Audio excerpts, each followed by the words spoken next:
नमस्कार, मैं डॉक्टर बिंदु भसीन, सह आचार्य इतिहास विभाग, डूंगर महाविद्यालय बीकानेर। आज मैं बीए सेकेंड ईयर के स्टूडेंट्स को पेपर फर्स्ट में शेरशाह सूरी पर अपना व्याख्यान दूंगी। तो हम देखते हैं कि शेरशाह का वास्तविक नाम जो था वो फरीद खां था। शेरशाह का जो जन्म था वो 1472 ईस्वी में हुआ था, लेकिन इसका जो कहते हैं प्रारंभिक जीवन अत्यंत कष्टमय व्यतीत हुआ था, क्योंकि इसकी जो सौतेली माँ थी वो इससे घृणा करती थी। अब ये अपने इस तरह के घर के कष्टों से बचने के लिए 1494 ईस्वी में इसने शिक्षा के जो केंद्र माना जाता था जौनपुर, वहाँ ये चला गया और वहाँ उसने अरबी और फारसी साहित्य का गहन अध्ययन किया था। उसने सिकंदरनामा, गुलिस्तां और बोस्तां आदि ग्रंथ कंठस्थ कर लिए थे। उसकी योग्यता को देखकर जौनपुर का सूबेदार जमाल खां भी अत्यधिक प्रभावित हुआ था। इसी बीच हसन खां, जो कि जौनपुर आया था, जहां उसने अपने पुत्र की विद्वता और प्रतिभा की बात सुनकर इतना खुश हुआ कि वह उसे अपने साथ ही ले आया था और उसे सहसराम और ख्वासपुर की जागीर भी सौंप दी थी। यहाँ शेरशाह ने इतना कुशलतापूर्वक शासन किया कि ये दोनों परगने ही बहुत अधिक समृद्ध हो गए थे। इस बात की सूचना जब शेरशाह के पिता हसन को मिली थी तो बहुत अधिक वह प्रसन्न हुआ और इससे कहते हैं शेरशाह के सम्मान में भी वृद्धि हुई थी। लेकिन जो शेरशाह की सौतेली माँ थी उसने फिर पिता और पुत्र के बीच में मतभेद उत्पन्न कर दिए थे और 1518 ईस्वी में इसलिए शेरशाह जो था वो आगरा चला गया था और इब्राहिम लोदी का जो दरबार है उसमें उसने शरण ली थी। कहते हैं कुछ समय के पश्चात शेरशाह के पिता जो हसन था उसकी मृत्यु हो गई थी, अतः इब्राहिम लोदी ने हसन की जो जागीर थी वो शेरशाह को दे दी थी। शेरशाह 1520 से 21 ईस्वी में सहसराम आ गया और जागीर पर अधिकार करने का उसने प्रयत्न किया, लेकिन उसके सौतेले भाई सुलेमान ने शेरशाह का विरोध किया और चांद के सूबेदार मुहम्मद खान से भी हस्तक्षेप करने के लिए कहा था। मुहम्मद खान ने जागीर को 2 भागों में विभाजित करने का प्रस्ताव रखा, जिसे शेरशाह ने ठुकरा दिया था। अतः वह सहसराम छोड़कर बिहार के शासक बहार खां की शरण में चला गया था। शेरशाह ने बहार खां के यहाँ नौकरी की। उसकी मेहनत को देखकर बहार खां बहुत अधिक प्रसन्न हुआ और शेरशाह का वह मित्र बन गया। कहते हैं इसी दौरान शिकार के समय शेर खां जो है शेरशाह है उसने बहार खां की शेर से रक्षा की थी, जिससे प्रसन्न होकर बहार खां ने उसे शेर खां की उपाधि से अलंकृत किया था। कहते शेर खां ने बहार खां के साथ मधुर संबंध रखे। उसकी बढ़ती हुई शक्ति को देखकर अनेक सरदार उससे जलते थे, अतः उन्होंने बहार खां को शेर खां के विरुद्ध भड़का दिया था।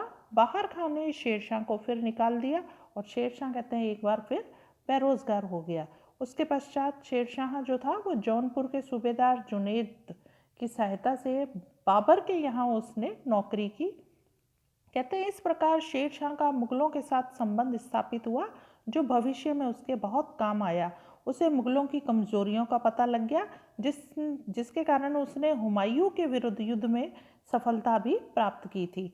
बाबर के नेतृत्व में उसने मंगोलों की ओर से बिहार के आक्रमण के समय भी भाग लिया था और उसकी अपनी योग्यता भी उसने प्रदर्शित की थी। बाबर जहाँ एक और उसकी स्वामी भक्ति से प्रसन्न था, वहीं उसके प्रति सशंकित भी था। कैसे कि बाबर ने शेरशाह के विषय में अपने खलीफा से कहा था कि शेरशाह पर नजर रखो, यह चतुर व्यक्ति है और शाही चिन्ह इसके मस्तक पर नजर आते हैं। जब मैंने इसे देखा तो तुरंत मुझे लगा कि इसे गिरफ्तार कर लेना चाहिए, क्योंकि इसमें महानता और शक्ति के चिन्ह प्रतीत होते हैं। 1528 ईस्वी तक उसने मुगलों के अधीन काम किया और उस समय उसको लगा कि मुगलों का जो अफगानों के प्रति खराब व्यवहार है, इसलिए उसने मुगलों की भी सेवा को छोड़ दिया था और बिहार के सुल्तान मुहम्मद के यहाँ उसने कार्य करना शुरू कर दिया था। उसने कहा था, न तो मुझे मुगलों में कोई विश्वास है और न ही उनको मुझ में, अतः उसने मुगलों का साथ छोड़ दिया था। कुछ समय पश्चात कहते हैं सुल्तान मोहम्मद की भी मृत्यु हो गई थी और उसका पुत्र जो जलाल खां है नाबालिग था, इसलिए शेरशाह जो है उसका संरक्षक नियुक्त किया गया। इस पद पर कार्य करते हुए शेरशाह ने कूटनीति और प्रशासन का बहुत अच्छा अनुभव ले लिया था, जो कि उसके भविष्य के लिए काफ़ी लाभदायक सिद्ध हुआ था। शेरशाह के युद्धों की बात करें तो सबसे पहले हम बात कर सकते हैं 1529 ईस्वी में बंगाल के साथ उसका युद्ध हुआ है। जलाल खां के संरक्षक के रूप में कार्य करते हुए धीरे धीरे शेरशाह ने अपनी शक्ति को बहुत बढ़ा लिया था और वह बिहार का सर्वेसर्वा बन गया था। शेरशाह के बढ़ते हुए प्रभाव को लोहानी जो सरदार थे वो सहन नहीं कर पा रहे थे, इसलिए उन्होंने शेरशाह के विरुद्ध षड्यंत्र करने शुरू कर दिए थे। इसी उद्देश्य से कुछ लोहानी सरदारों ने बंगाल के शासक नसरत शाह को भी बिहार पर आक्रमण करने के लिए प्रेरित किया था। तो 1529 ईस्वी में नसरत शाह ने बिहार पर आक्रमण किया, लेकिन शेरशाह ने उसे परास्त किया। इससे क्या हुआ कि शेरशाह की शक्ति और सम्मान में तो बहुत अधिक वृद्धि हुई। तब भी कहते हैं लोहानी सरदार जो थे वो जलाल खां को लेकर नसरत शाह के पास वापस गए, किंतु इस बार अब नसरत शाह शेरशाह पर दोबारा आक्रमण करने का साहस नहीं कर सका और शेरशाह जो है वो बिहार का शासक बन गया। चुनार पर अधिकार 1530 ईस्वी में किया। चुनार पर इब्राहिम लोदी के सूबेदार जो ताज खां थे उसका अधिकार था। चुनार के ही किले में इब्राहिम लोदी ने शाही खजाना भी रखा हुआ था। इस कारण जो शेरशाह है वो चुनार के किले पर अधिकार करना चाहता था। चुनार का किला उस समय कहते हैं अभेद माना जाता था, अतः शेरशाह ने चुनार पर अधिकार करने के लिए कूटनीति का सहारा लिया।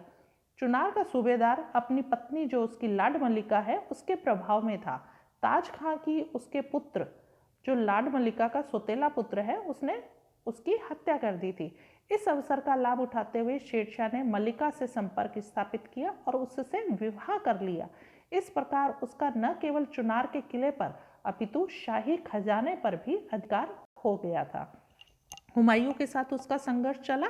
कहते हैं मुगल बादशाह हुमायूं को जब शेरशाह की निरंतर उपलब्धियों की जानकारियां मिलने लगी तब वह शेरशाह की शक्ति का दमन करने के लिए आगे बढ़ा और चुनार किले को उसने घेर लिया।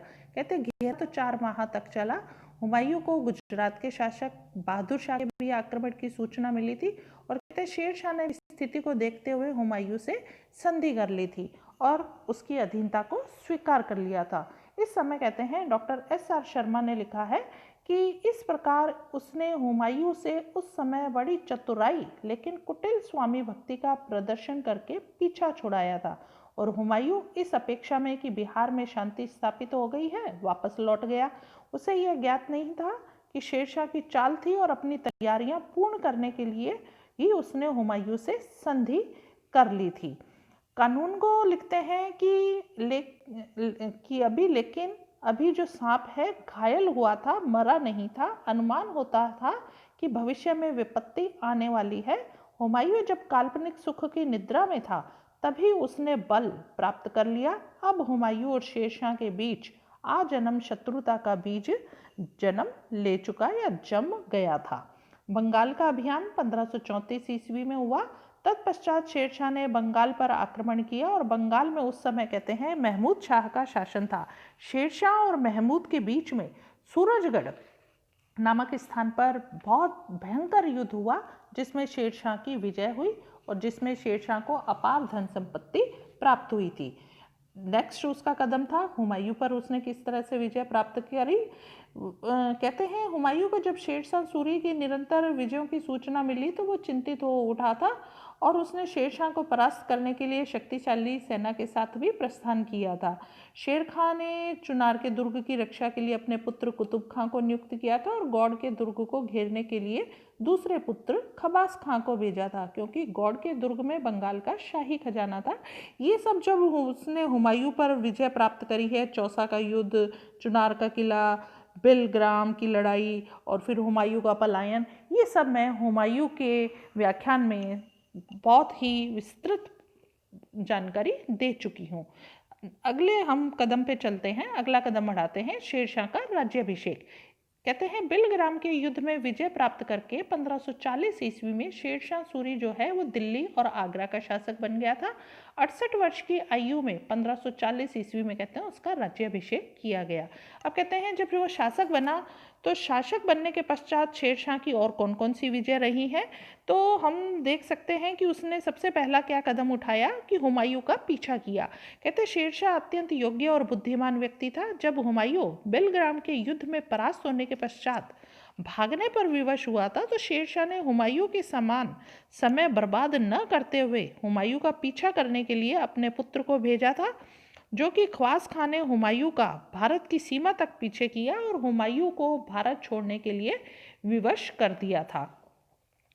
गक्खड़ विजय। शासक बनने के पश्चात शेरशाह ने सर्वप्रथम उत्तर पश्चिमी सीमा प्रांत की ओर ध्यान दिया, जहां झेलम और सिंधु नदी के मध्य गक्खड़ों का निवास था। गक्खड़ कहते हैं अत्यंत लड़ाकू जाति थी और मुगलों के प्रति वो सहानुभूति रखती थी, इसलिए उनका उन्मूलन करना शेरशाह के लिए आवश्यक हो गया था। शेरशाह ने गक्खड़ों से अधीनता स्वीकार करने के लिए कहा, तो उन्होंने उसको क्या जवाब दिया कि हम तो शेर और सिपाही हैं, हमसे शेर और तीरों के अतिरिक्त कुछ नहीं मिल सकता। गखड़ों के इस व्यवहार से क्रोधित होकर शेरशाह ने उन पर आक्रमण कर उन्हें परास्त किया। इस क्षेत्र की सुरक्षा के लिए शेरशाह ने रोहतास नामक स्थान पर भी एक दुर्ग का निर्माण किया था। अगला उसका स्टेप है बंगाल में विद्रोह हुआ और उसको किस तरह से उसने फेस किया। जिस समय शेरशाह गखड़ों पर विजय प्राप्त करने में व्यस्त था, कहते हैं बंगाल के सूबेदार खिज्र खां ने विद्रोह करके स्वतंत्र राज सत्ता की स्थापना कर ली थी। शेरशाह जो है तुरंत बंगाल पहुंचा। 1541 ईस्वी में उसने खिज्र खां को बंदी बनाया और तत्पश्चात उसने सूझबूझ का परिचय देते हुए सूबेदार के पद को ही समाप्त कर दिया, ताकि क्या है वापस से विद्रोह होने की संभावना न रहे। यही नहीं, उसने संपूर्ण बंगाल को भी अनेक भागों में विभक्त कर अनेक जिलों, जबकि उस समय जिलों को सरकार कहा जाता था, में विभक्त कर प्रत्येक में पृथक पृथक अधिकारी की भी नियुक्ति कर दी, जो सीधे शेरशाह के प्रति उत्तरदायी होते थे। मालवा पर विजय। शेरशाह के समय मालवा का जो एक प्रमुख राज्य था, वहाँ का शासक जो था वो कादिर शाह था। हुमायूं ने मालवा पर जब विजय प्राप्त की थी और मालवा उसके अधीन था, किंतु हुमायूं के भारत से पलायन कर जाने के बाद मालवा के शासक कादिर शाह ने स्वतंत्रता की घोषणा कर दी थी। अतः मालवा पर अधिकार करना शेरशाह के लिए आवश्यक था। मालवा का अत्यधिक सामरिक महत्व होने के अतिरिक्त शेरशाह द्वारा मालवा पर आक्रमण करने के कुछ और भी कारण थे, जिन कारणों में हम पहला कारण ये ले सकते हैं कि कादिर शाह ने अपने आप को स्वतंत्र घोषित कर दिया था। दूसरा कारण हम ले सकते हैं कि हुमायूं द्वारा पुनः मालवा पर अधिकार लिए जाने की संभावना भी थी। तीसरा कारण हम ले सकते हैं कि राजपूताना का राजपूत शासक जो मालदेव है, वो भी मालवा पर अधिकार करने के लिए लालायित है, प्रयत्नशील है। और चौथा कारण हम ले सकते हैं कि कादिर शाह द्वारा शेरशाह के पुत्र कुतुब खां की कालपी के युद्ध में सहायता न करने के कारण कुतुब खां की मृत्यु हो गई थी। कहते हैं इन सब कारणों के कारण शेरशाह ने मालवा पर 1541 ईस्वी में आक्रमण किया था। कहते हैं राह में उसने ग्वालियर के दुर्ग पर भी विजय प्राप्त की थी और शेरशाह के मालवा पहुंचने पर कादिर शाह ने समर्पण कर दिया था। शेरशाह ने मालवा पर अधिकार करके सुजात खां को मालवा का सूबेदार नियुक्त किया। शेरशाह का अगला स्टेप था रायसीन विजय। कहते हैं कि यहाँ राजा पूरनमल शासन कर रहा था। 1543 ईस्वी में शेरशाह ने इस दुर्ग को घेरा। कहते हैं यह दुर्ग जो अत्यंत सुरक्षित था और 6 माह के घेरे के पश्चात भी जब शेरशाह को विजय नहीं मिली, तब उसने सूरजमल से समझौता कर लिया था, किंतु विश्वासघात करते हुए शेरशाह ने पूरनमल और बड़ी संख्या में राजपूतों को मौत के घाट उतार दिया था। शेरशाह का ये जो कार्य है उसके चरित्र पर एक धब्बा लगाता है। रायसीन पर आक्रमण किए जाने का उद्देश्य को लेकर इतिहासकारों में भी मतभेद है। कुछ इतिहासकारों का कहना है कि पूरनमल का मुसलमानों के प्रति दुर्व्यवहार को देखकर शेरशाह ने उस पर आक्रमण किया था, किंतु इस मत से प्रोफेसर जो कानून को है वो सहमत नहीं है। उन्होंने लिखा है कि यह चढ़ाई किसी धार्मिक उद्देश्य से नहीं की गई थी। शेरशाह को प्रेरित करने के लिए राजनीतिक कारण ही काफी था। उसको डर था कि अगर एक भी किला जीतने से रह गया तो यह साम्राज्य को उलट देगा, जैसा कि हुमायूं के साथ हुआ है। अगला स्टेप उसका था रणथंभौर पर विजय। शेरशाह के समय में उस्मान खां का इस पर अधिकार था। शेरशाह ने मालवा के अभियान से लौटते समय रणथंभौर पर आक्रमण किया। उस्मान ने शेरशाह के समक्ष आत्मसमर्पण कर दिया और शेरशाह जो है उस पर रणथंभौर पर अधिकार करके वहां आदिल शाह को उसने सूबेदार नियुक्त कर दिया। अगला उसका कदम था सिंध और मुल्तान विजय। इस शेरशाह के सेनापति हैबत खान ने 1543 ईस्वी में अधिकार किया। इस विजय का कहते हैं विशेष सामरिक महत्व था, क्योंकि इससे कंधार से सिंध आने का रास्ता बंद हो गया था। अगला उसका था मारवाड़ विजय। यहाँ का शासक मालदेव था, जो बहुत ही शक्तिशाली और पराक्रमी था। 1544 ईस्वी में शेरशाह ने उस पर आक्रमण किए। दोनों की सेनाएं एक माह तक आमने सामने रही। आक्रमण करने का किसी को साहस नहीं हुआ। तब शेरशाह ने कहा, कहते हैं, छल का सहारा लिया और कुछ जाली पत्र तैयार करवाए और उसके मालदेव के कहते हैं कि डेरे के पास में रखवा दिए और उसमें लिखवा था कि उसके सरदार उसके विरुद्ध षड्यंत्र कर रहे हैं और शेरशाह से वो समझौता कर रहे हैं। और दुर्भाग्य से वो पत्र हकीकत में मालदेव के पास ही पहुंच गए। उन पत्रों को वह पढ़कर बहुत दुखी हुआ और उसने उसी समय युद्ध करने का निर्णय किया। लेकिन जिन सरदारों पर उंगली उठाई गई थी, उन्होंने विश्वास दिलाया कि यह पत्र जाली है, लेकिन मालदेव नहीं माना। तो वो जो सरदार थे वो शेरशाह की सेना पर टूट पड़े और कहते हैं असाधारण वीरता का प्रदर्शन करते हुए उसने शेरशाह के छक्के भी छुड़ा दिए। किंतु अंततः जीत जो थी वो शेरशाह की हुई। शेरशाह ने नागौर, अजमेर, जोधपुर, मारवाड़ पर अधिकार कर लिया। अगला उसका था चित्तौड़ विजय। 1544 ईस्वी में शेरशाह ने चित्तौड़ पर भी आक्रमण किया। कहते हैं चित्तौड़ की आंतरिक स्थिति उस समय शोचनीय थी, अतः चित्तौड़ पर आसानी से शेरशाह का अधिकार हो गया और उसके पश्चात उसने जयपुर पर भी विजय प्राप्त की। लगभग संपूर्ण राजपूताना जो था वो शेरशाह के अधिकार में आ गया था। अगली विजय है उसकी कालिंजर विजय। नवंबर 1544 ईस्वी में कालिंजर का उसने घेरा डाला था और कहते हैं कालिंजर का किला अत्यंत सुरक्षित था। वहाँ का शासक कीरत सिंह था।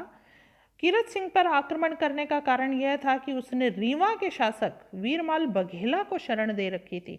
शेरशाह ने कीतर सिंह, सॉरी, कहीं कीतर सिंह है कहीं कीरत सिंह है लिखा हुआ, से हमें कहीं जानकारियाँ अलग अलग नामों की मिलती हैं। से बघेला को उसे सौंप देने की मांग की थी, जिसे उसने अस्वीकार कर दिया था। अतः शेरशाह ने कालिंजर को घेरा।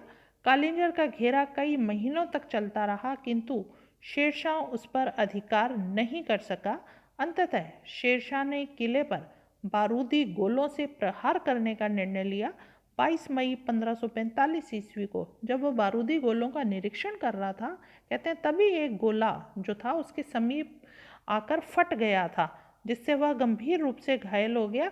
फिर भी कहते हैं कालिंजर पर अधिकार करने में सफलता हासिल की और कहते हैं शेरशाह की ये अंतिम विजय थी। विजय का समाचार सुनने के पश्चात ही 22 मई 1545 ईस्वी को उसकी मृत्यु हो गई। धन्यवाद।